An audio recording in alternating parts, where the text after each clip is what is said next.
नमस्कार दोस्तों, कैसे हैं आप सभी। आशा करता हूं कि आप स्वस्थ होंगे, सुखी होंगे और प्रसन्न होंगे।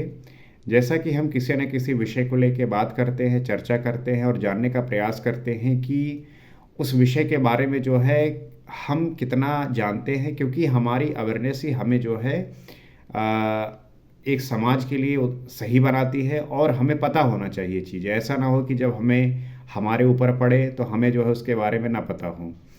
उसी बात को ध्यान में रखते हुए आज हम बात करेंगे कि जो रिटायर्ड जज हैं उनको एड हॉक जज के रूप में जो है हाई कोर्ट, सुप्रीम कोर्ट में रखने का जो एक प्रावधान है वो होना चाहिए कि नहीं होना चाहिए और क्यों होना चाहिए।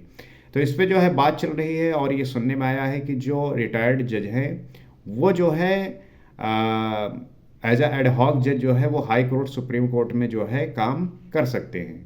अब इस पे जो है ये काम चल रहा है और होने का चांसेस है कि ये हो भी जाएगा। तो इसमें क्या है कि आपको पता है कि आ,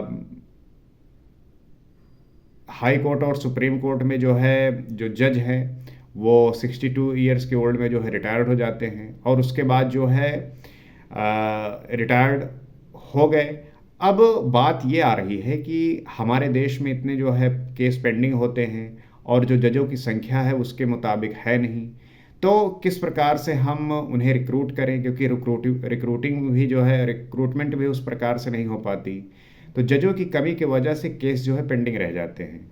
तो क्यों ना जो रिटायर्ड जज हैं उन्हें जो है हम एडहॉक जज के रूप में उनसे कार्य करवाएं और केस जो पेंडिंग है वो जो है सॉल्व हो जाए। तो एक अच्छा इनिशिएटिव कहा जा सकता है, ये अच्छा हो भी सकता है, लेकिन प्रश्न ये उठता है कि क्यों ना फिर हम नए लोगों को ही रिक्रूट करें, क्यों एडहॉक जज के रूप में उन्हें जो है हम वहाँ पे इस्टेब्लिश करें। तो फिर बात ये आती है कि जब वो 62 ईयर्स के ओल्ड में रिटायर्ड होते हैं तब उन्हें जो है एक बहुत अच्छा अनुभव होता है, एक्सपीरियंस होता है। तो वो अपने एक्सपीरियंस और अनुभव से जो केस स्टडी होती है, जो केस के बारे में उनकी समझ होती है, वो बहुत प्रगाढ़ और अच्छी होती है। तो क्यों ना उन्हें जो है 1-2 साल 3 साल के लिए और एक्सटेंड करके एडहॉक रिटायर्ड जज के तौर पे उनसे जो है हम काम करवाएं।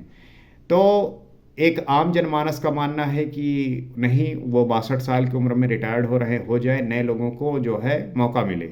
लेकिन बहुत सारे लोगों का मानना ये है कि नहीं, जो रिटायर्ड हुए हैं वो जो है बेहतर डिसीजन ले पाएंगे, तो उन्हें जो है एडहॉक के तौर पे रखा जाए। अब इस पे जो है बात ये है कि अगर उन्हें जो है इस प्रकार रखा जाएगा तो उनकी भी जो है मंजूरी लगेगी। मंजूरी ये कि अगर वो रिटायर्ड हो गए हैं, उनसे कहा जाएगा, पूछा जाएगा, अगर वो मानने के लिए तैयार हैं तो वो जो है कर सकते हैं। तो इसमें जो है कई सारे देखने को आ रही हैं चीज़ें कि जो रिटायर्ड जज है वो जूनियर के साथ काम करना नहीं चाहते और बहुत सारे ऐसे लोग हैं जो चाहते नहीं कि करें। बहुत सारे लोग इच्छुक भी हैं, वो चाहते हैं करना। तो देखते हैं ये समय के साथ किस तरीके से हमें देखने को मिलता है। तो एक तरीके से कहा जाए तो ये चीज़ें ठीक हो सकती हैं, क्योंकि जब तक हम रिक्रूटमेंट नहीं करते तब तक उनके द्वारा जो है ये जो केस पेंडिंग है वो सॉल्व हो जाए। क्योंकि हमारे यहाँ पे केस जो है कई कई महीनों, कई कई सालों तक चलते रहते हैं और केस जो है कहीं ना कहीं लटके ही रहते हैं। तो बेटर है कि जब तक रिक्रूटमेंट नहीं है और सीटें वैकेंट हैं, रिक्रूटमेंट नहीं हो पाई, चीज़ें नहीं अवेलेबल, तो उन्हें जो है एडहॉक के तौर पे जो है वो काम करें और जो केसेस हैं उनको जो है निपटाएं। अब प्रश्न ये उठता है कि एडहॉक के तौर पे क्या उनको जो है वही सेम फैसिलिटी मिलेगी जो एक रिटायर मतलब एक जज के तौर पे मिलती थी। तो हाँ, सब कुछ वैसा ही होगा। उनको उतनी ही जो है कैपेसिटी, उतनी जो है सैलरी, उनका जो रहन सहन, सुविधा, सिक्योरिटी, वो सब जो है उनको उपलब्ध रहेगी। तो उसमें किसी भी प्रकार का डिफरेंस नहीं है। बस इसके अपॉइंटमेंट के लिए जो आवश्यक है वो ये है कि सुप्रीम कोर्ट के जो चीफ जस्टिस ऑफ इंडिया होंगे वो साइन करेंगे। राष्ट्रपति जो है वो इस पे इन लोगों की जो है एक वो जो है अपॉइंट करेंगे, वो जो है इस पे डिसाइड करेंगे। तो एक तरीके से लोगों का मिला जुला जो है इस पे रिएक्शन है। कुछ कहते हैं कि ठीक है, कुछ लोग कहते हैं कि नए लोगों को रिक्रूट करें।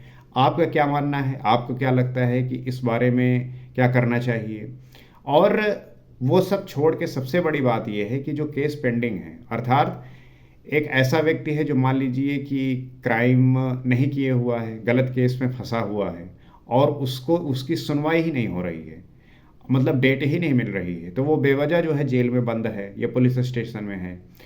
तो इस तरीके की चीज़ों को जो है बड़ी आसानी से, अगर कैपेसिटी होगी, जज की जो है उतनी अवेलेबिलिटी होगी, तो वो चीज़ें आसानी से हो पाएँगी, ताकि एक आम जनता को जो है उसका जो है असर देखने को ना मिले। अगर गवर्नमेंट बॉडीज़ में इतने उपलब्ध जज नहीं हैं और इतना फ़ास्ट काम नहीं हो पा रहा है, तो हम जो है उन्हें लाके इसका काम जो है करवा सकते हैं और जो हमारे केसेज़ हैं वो आसानी से हो पाएँ, चीज़ें आसानी से चल पाएँ।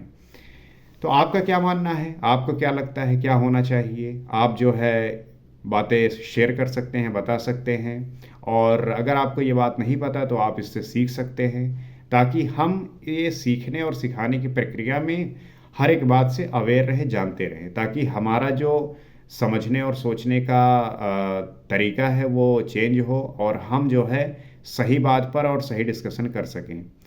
इसी उपयोगिता के आधार पे आप जो है इस चैनल से जुड़ सकते हैं, ताकि हम जब किसी भी विषय पे बात करें तो उससे संबंधित आपको जानकारी हो। इसी प्रयास के साथ अगले एपिसोड में किसी और विषय पे बात करेंगे। आज के लिए इतना ही। नमस्कार।